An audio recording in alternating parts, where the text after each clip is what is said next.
الحمد لله نحمده ونستعينه ونستغفره ونؤمن به ونتوكل عليه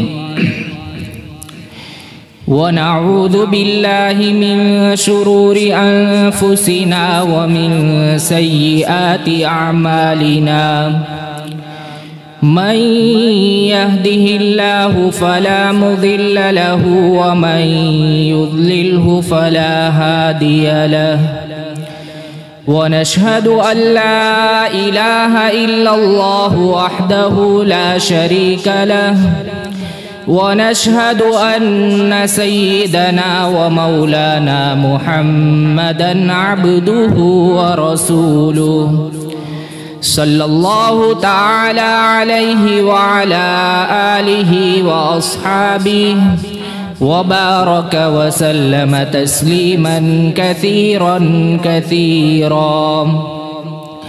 أما بعد فأعوذ بالله من الشيطان الرجيم بسم الله الرحمن الرحيم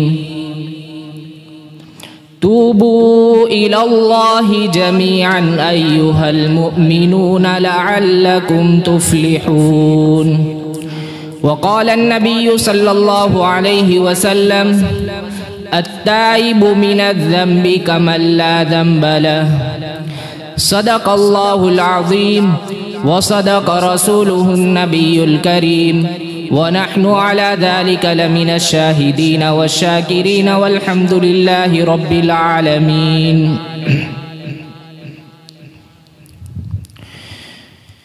میرے محترم دینی بزرگوں اور بھائیوں،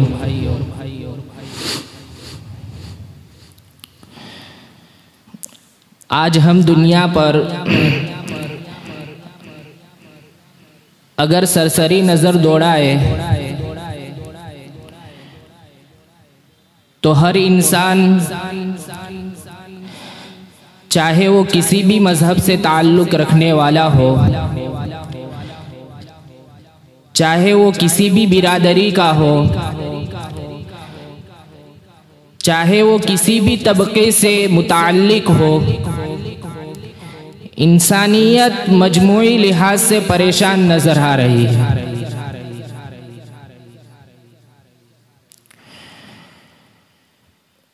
اور اللہ تبارک و تعالیٰ نے یہ جو دنیا بنائی ہے، اس دنیا کا نظام اس طور پر رکھا ہے کہ دنیا کو اللہ تبارک و تعالیٰ نے دار العمل بنایا ہے، یعنی کہ یہ دنیا عمل کی جگہ ہے۔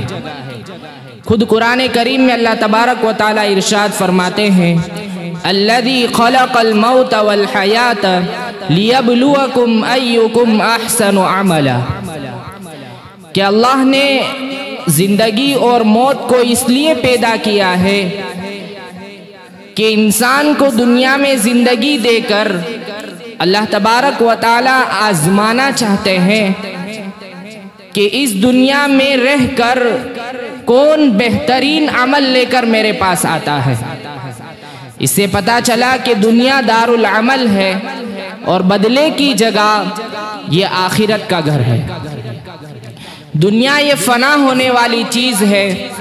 قرآن کریم کہتا ہے کل من علیہا فان، کہ دنیا میں جتنی بھی چیزیں ہیں وہ سب کے سب ایک دن فنا ہو جائے گی، وَيَبْقَى وَجْهُ رَبِّكَ ذُو الْجَلَالِ وَالْإِكْرَامِ، اور ایک اللہ کی ذات باقی رہے گی۔ اسی لیے دنیا کے اندر اللہ تبارک و تعالیٰ نے بدلہ نہیں رکھا،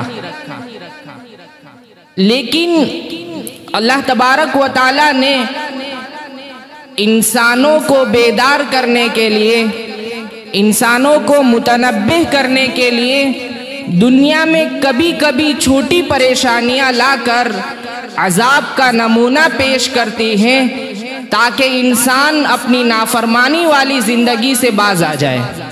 اسی کو قرآن کریم نے بیان فرمایا وَلَنُذِيقَنَّهُم مِّنَ الْعَذَابِ الْأَدْنَى دُونَ الْعَذَابِ الْأَكْبَرِ، کہ آخرت کے بڑے عذاب سے پہلے ہم انسان کو دنیا میں چھوٹا عذاب کا مزہ چکھاتے ہیں تاکہ وہ مزہ چکھ کر اپنی گناہوں والی زندگی سے باز آ جائے۔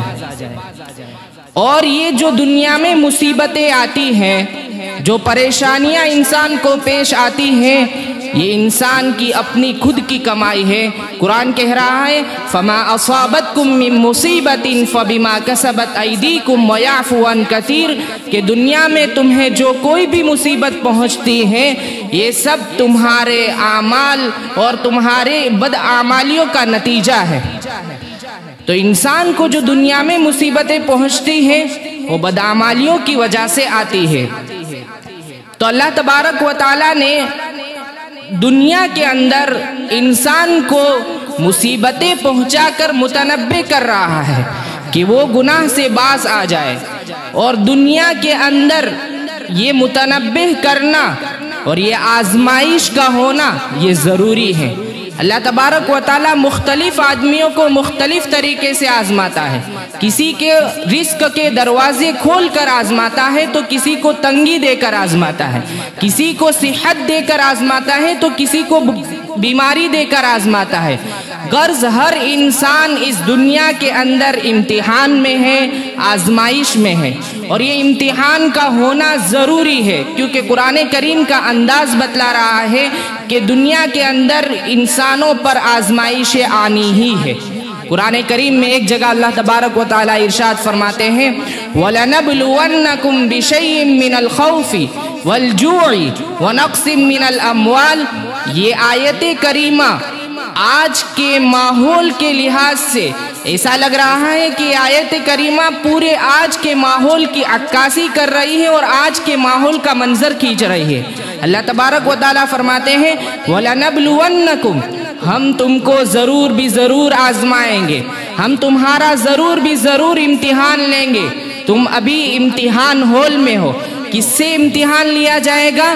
وَلَنَبْلُوَنَّكُمْ بِشَيْءٍ مِّنَ الْخَوْفِ کبھی دشمنوں کی طرف سے خوف کو مسلط کر کے تم کو آزمایا جائے گا کہ خوف اور ڈراؤنے ماحول میں تم کس کیفیت میں ہو۔ پھر فرمایا وَنَقْصٍ مِّنَ الْأَمْوَالِ وَالْأَنفُسِ وَالثَّمَرَاتِ کبھی تو تمہارے مالوں کے اندر کمی کر دی جائے گی، کبھی تو تمہارے رزق کے اندر تنگی کر دی جائے گی، کبھی تو تمہارے باغات کے پھلوں کے اندر اور تمہاری کھیتی باڑیوں کے اندر بھی کمی کر دی جائے گی۔ آج کا ماحول کچھ ایسا ہی بنا ہوا ہے، آدمی ہر لحاظ سے پریشان ہے۔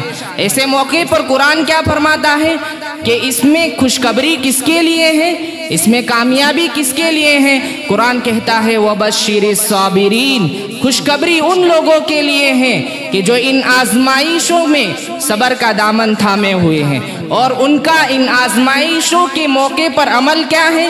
الَّذِينَ إِذَا أَصَابَتْهُمْ مُصِيبَةٌ قَالُوا إِنَّا لِلَّهِ وَإِنَّا إِلَيْهِ رَاجِعُونَ کہ جب ان کو کوئی مصیبت پیش آتی ہے، ان کو کوئی پریشانی لاحق ہوتی ہے، اس وقت ان کی زبان کے بول کوئی آہو فگا نہیں ہوتی، کوئی شکایت کے الفاظ نہیں ہوتے، بلکہ یہ کہتے ہیں اِنَّا لِلَّهِ ہم اللہ ہی کی ملکیت میں ہیں، وہ ہمارا مالک ہے، وہ ہمارا خالق ہے، وہ ہمیں جس طریقے سے آزمانا چاہے اس طریقے سے آزما سکتا ہے، دنیا میں وہ جس طریقے سے ہمارا امتحان لینا چاہے لے سکتا ہے۔ پھر فرمایا وَإِنَّا إِلَيْهِ رَاجِعُونَ اور اس دنیا کی زندگی ختم ہونے کے بعد ہم اسی کی طرف لوٹ کر جانے والے۔ تو یہ آزمائش ہے، اور آزمائش یہ انسان کی بدعمالیوں کا نتیجہ ہے۔ ایسے ماحول میں ہمیں کیا عمل اختیار کرنا چاہیے؟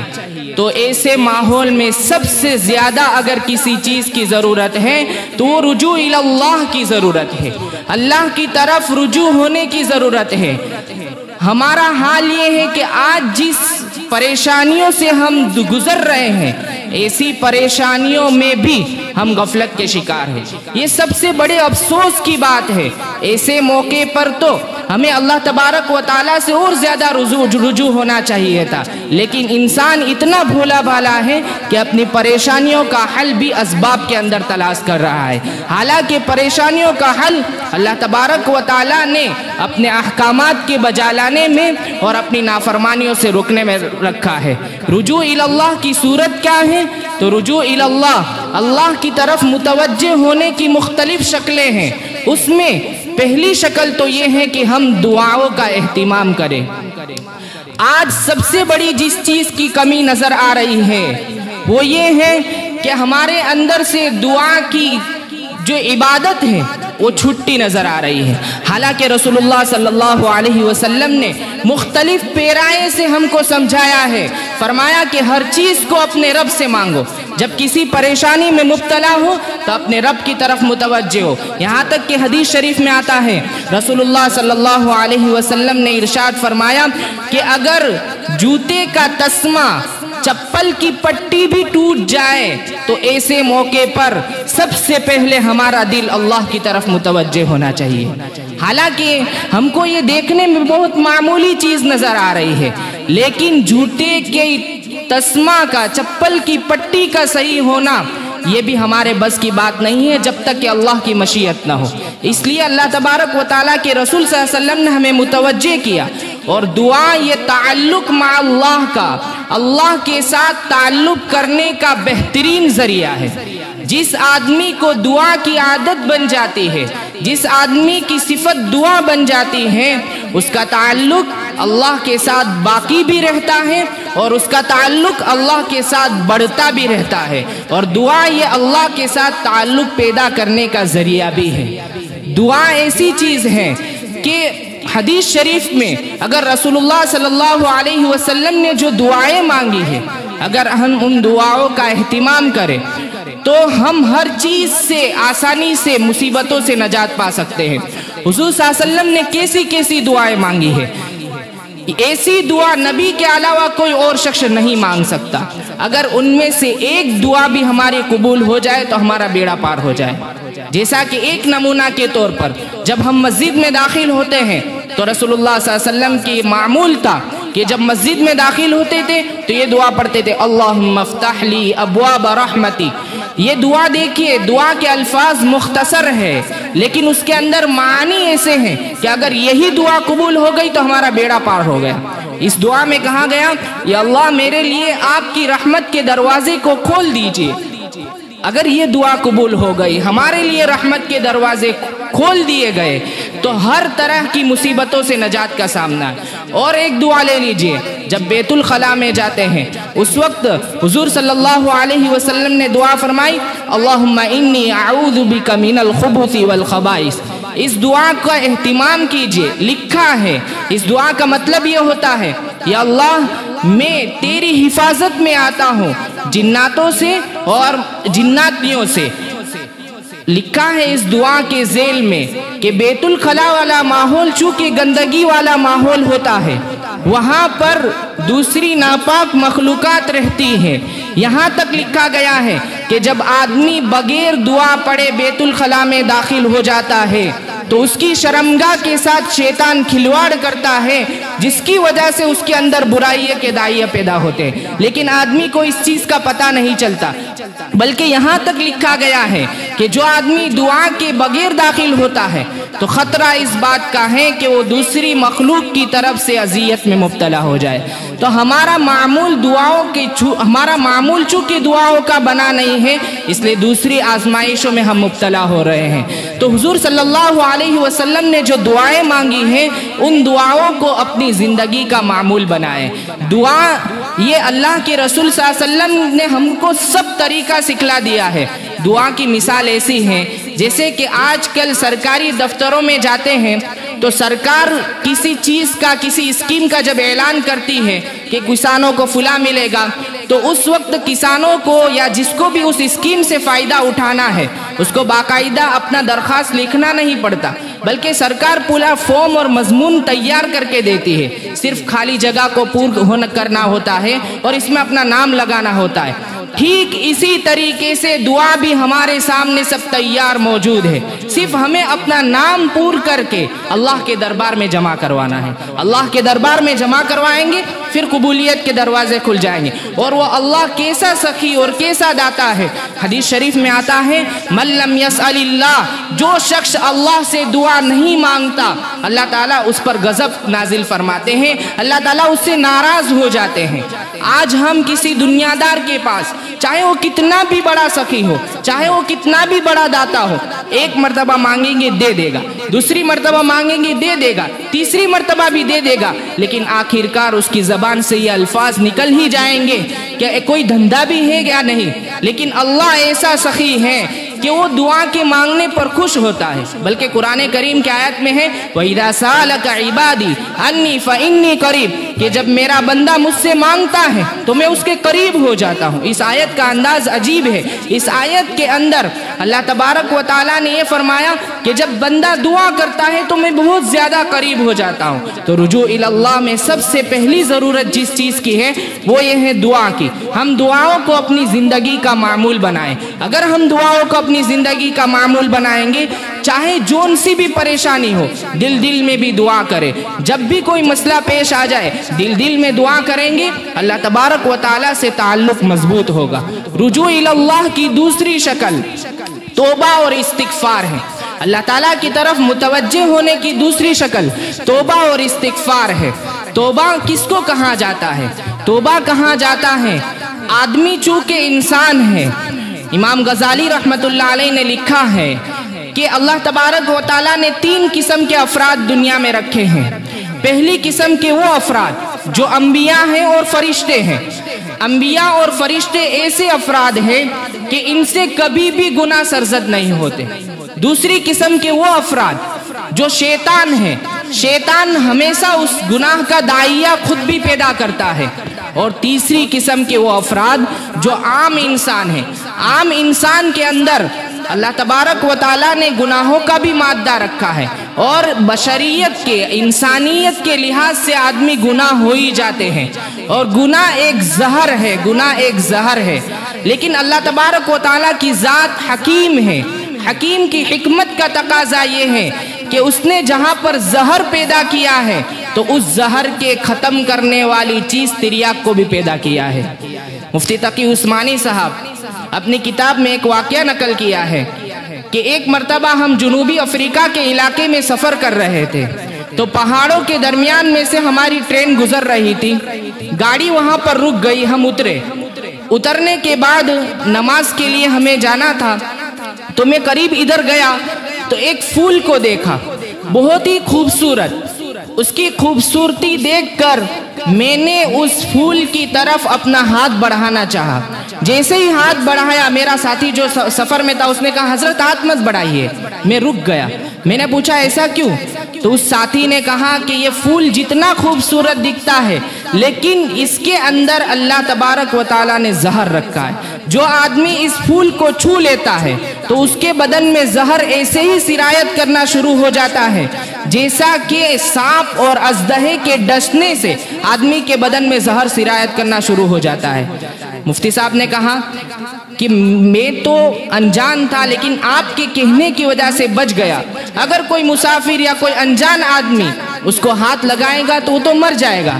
تو اس نے اس سے عجیب بات بتائی کہ جہاں پر یہ پھول اگتا ہے وہیں پر اللہ تبارک و تعالیٰ ایک چھوٹا سا دوسرا پودا اور اگاتا ہے کہ آدمی اس پھول کے چھونے کے بعد اس چھوٹے سے پودے کو چھو لے گا تو اس کا زہر ختم ہو جائے گا۔